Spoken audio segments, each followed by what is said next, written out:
बिथाङा जाबाय आक्रासुनि मिरु फोसावदिं नेहाथारि मुङा शंकर राजबंशी। हाबा जाखानाय आक्रासुनि दैदेनगिरि शंकर राजबंशीनि हेंथायै सासे हिनजावसाखौ गावखौ मोजां मोनैनि थाखाय गोसोनथियारि नारसिनथाय आरो हुमखि होनायनि अजद। बे अजदखौ हिनजावसाया गावनो फेसबुक लाइभनि गेजेरजों खालामदोंमोन। মোক এজন মানুহে আজি কেইবা দিনৰ পৰা মেণ্টেলি হেৰাসমেণ্ট লগতে ব্লেকমেইলিং কৰি আছে। गरेस्वर ओनसोलनि खायसे रायजोफोरा दा शंकर राजबंशीनि हेंथायै खुंथायखौ राहा लानो थाखाय दाबि खालामदों।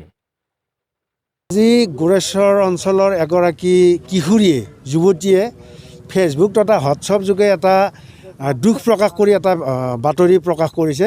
তাত আমি সঁচাকৈ দুখ পাইছোঁ, লাজ পাইছোঁ। যিটো সময়ত অসম চৰকাৰে নাৰীক সুৰক্ষা দিয়াৰ কথা কৈ আহিছে, যিটো সময়ত নাৰীক বেছি অগ্ৰাধিকাৰ দি আছে, সেইটো সময়ত এজন ব্যক্তিৰ নাম কৈ তেওঁ মানে খুব হতাশ হৈছে। যদি কিবা কাৰণত এই ছোৱালীজনী মৃত্যুমুখত পৰে, গতিকে তেতিয়া আমাৰ ৰাইজৰ যথেষ্ট ক'বলগীয়া থাকিব। আৰু সেইকাৰণে এই একেজন ব্যক্তিয়ে কিন্তু আজিৰ পৰা কিছুদিন আগত गरेस्বৰ আৰক্ষীৰ নাম কৈও এটা বৰ পৰিৱেশটো বেয়াৰ ফালে লৈ গৈছিল। গতিকে এনেধৰণৰ কাণ্ডৰ লগত যিসকল জড়িত আছে তেওঁলোকক প্ৰশাসনে নিশ্চয় ব্যৱস্থা ল'ব। আৰু ইতিমধ্যে যিগৰাকী ব্যক্তিৰ দোকানখনক লৈ এই ঘটনাটো হৈছে, তেওঁৰ দোকানো এক শ্ৰেণী ব্যক্তিয়ে বন্ধ কৰিছিল, কিন্তু প্ৰশাসনৰ তৎপৰতাত দোকানখন খুলিব দিছে। তাত আমি প্ৰশাসনক ধন্যবাদ জনাইছোঁ।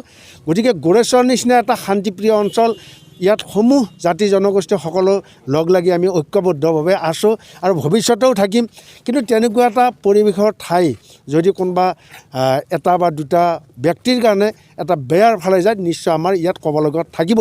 সেইকাৰণে गरेस्বৰ অঞ্চলৰ আমি এজন সচেতন ব্যক্তি হিচাপে এনে কাৰ্য যিসকলে কৰিছে তেওঁলোকৰ ওপৰত প্ৰশাসনে ব্যৱস্থা ল'ব বুলি আমি আশা ৰাখিছোঁ।